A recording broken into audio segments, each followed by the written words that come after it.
Hak kata dalam Bukhari hadis sahih tu bukan hak tu. Bukan hak dalam tajuk tu, hak tak ada sanad tu. Hak kata sahih tinggi syarat dia tu, hak hadatsana tu. Hak tu. Hak dalam tajuk kalau tidak secara jazam, tidak majzum, iaitu dengan sirah tamrid, tidak mesti sahih. Bahkan hak dengan jazam begini pun ada ketikanya tidak sahih, tetapi kebanyakannya sahih. Macam di sini, hak ni sahih. Memang ada dalam Muwatta Imam Malik ke apa, ada. Hak ni sahih.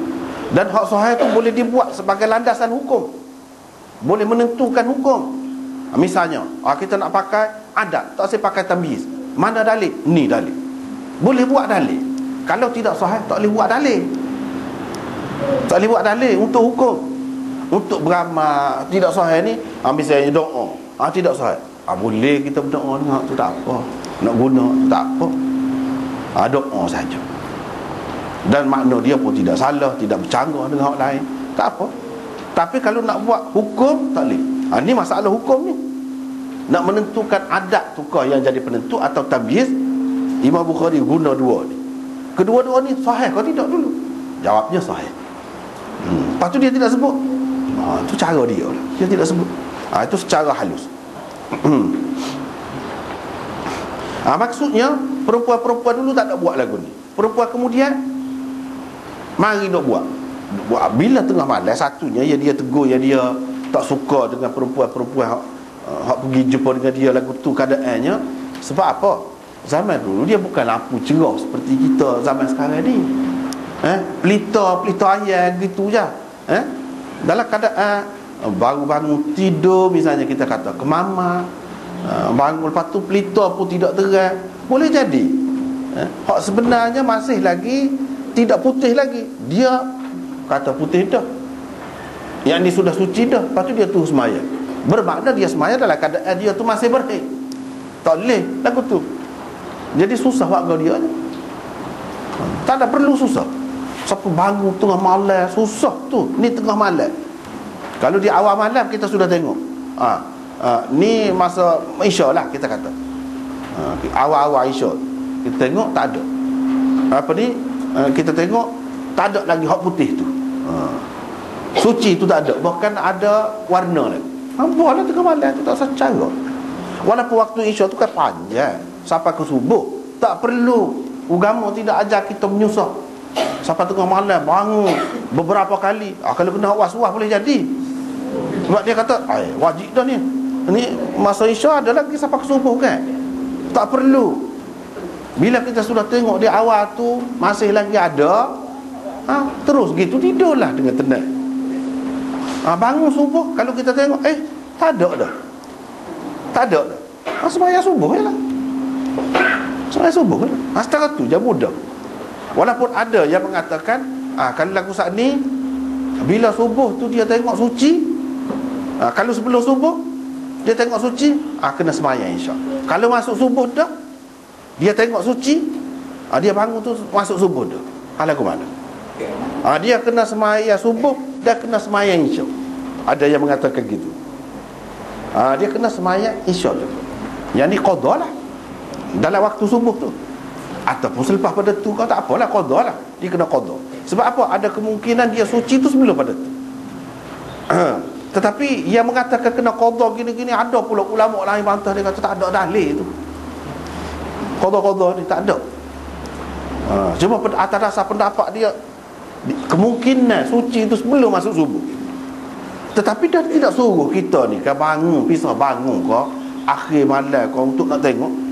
Tak perlu dah kita tengok dah di awal malam tu, pada ketika Isya tu tak suci lagi, tidur sampai subuh. Hanya hak wajibnya subuh, Isya tu dah tak wajib. Begitu juga dengan puasa. Kalau seseorang tu puasa, nak puasa esok, pada ketika malam tu tengok masih lagi kotor, lepas tu dia tidur. Bila subuh, masuk subuh dah, tengok suci, lagu mana? Dia nak puasa ke tidak? Jawabnya mengikut jumhur ulama puasa. Supaya dengan orang berjunub lah. Walaupun dia tak dah mandi, tak apa. Orang berjunub kan masuk dalam waktu subuh, lepas waktu subuh tu baru dia mandi, tak apa. Dan dia kena puasa juga. Begitulah juga dengan perempuan yang berhaid ni, bila masuk subuh dia nampak suci.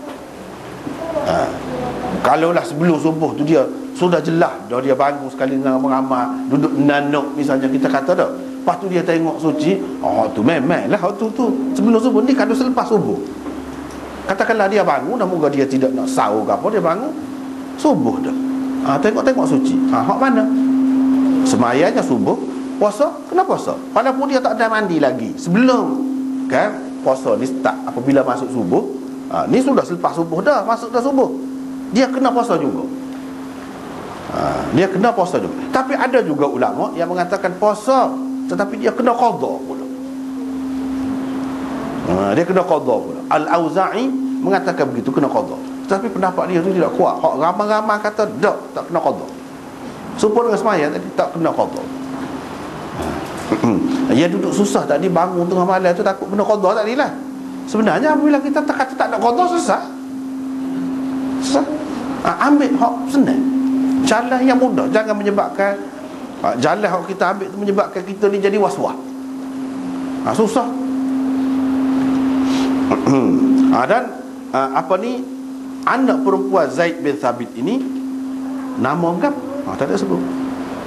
Dalam Muwatta pun tak ada sebut. Hanya dia sebut anak perempuan Zaid bin Thabit. Anak perempuan Zaid bin Thabit ni ada berapa orang? 8 orang. Ada 8 orang. Ini mengikut Hafiz Dimyati, dia sebut iaitu Ummu Ishaq, Hasanah, Amrah, Ummu Kulthum, Ummu Hasan, Ummu Muhammad, Quraibah dan Ummu Sa'ad. Hak mana sah? Dalam ramai-ramai ni ramai. Hak mana sah? Mengikut Hafiz Ibn Hajar dan ramai lagi ulama yang lain, dia kata Ummu Kulthum. Ummu Kulthum, sebut molek yang panggil Mak Kulthum. Mak Kulthum tu hak tu lah. Ummi Kulthum, kita panggil Kulthum. Kulthum hak sebenarnya. Hak sebenarnya Kulthum. Hak ni di bawah ni kita tulis kan 278. Menurut Hafiz Ibn Hajar, nama anak perempuan Zaid bin Thabit ini ialah Ummu Kulthum. Dia adalah isteri kepada Salim bin Abdullah bin Umar. Salim tu anak Abdullah bin Umar. Jadi dia cucu lah. Dia menantu kepada cucu. Bini kepada cucu. Menantu Abdullah bin Umar lah. Perawi yang masyhur tu, sahabat yang masyhur tu, anak Sayyidina Umar. Tapi ada juga ulama yang mengatakan ini Ummu Sa'ad, bukan Ummu Kulthum. Sebab apa? Kata dia Ummu Sa'ad itu adalah sahabat, Ummu Kulthum tidak sahabat. Dia tabi'iyah. Ummu Sa'ad sahabat. Hak benar sahabahnya cerita ni sahabat lah. Sahabat lah. Tapi riwayat hak kata ini Ummu Sa'ad tidak sahih. Tidak sahih. Hak lebih jelasnya Ummu Kulthum. Walaupun dia tidak sahabat pun tak apa. Dia cerita orang-orang dulu. Orang dulu tu maksud siapa? Sahabat lah. Kalau dia tu sendiri sahabat, apa royak orang-orang dulu? Puak-puak kita lah royak.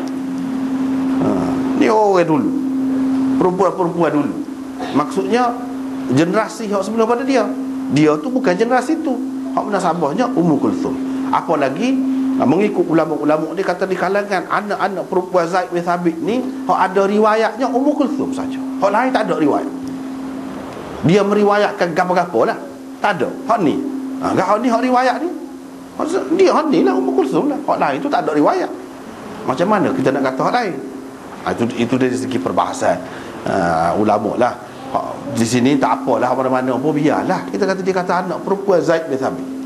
Selesai. Tetapi hak lebih sahihnya Ummu Kulthum. Ummu Kulthum ni kira-kiranya riwayat hadis. Ada meriwayatkan hadis. Ada meriwayatkan hadis itu salah satu tanda dia ni orang pandai. Orang berilmu. Sebab tu orang rujuk kepada dia. Orang rujuk kepada dia. Bila rujuk, dia tegur hak tadi tu. Perbuatan seperti itu tak molek. menyusahkan. Dalam agama ini tak ada menyusahkan.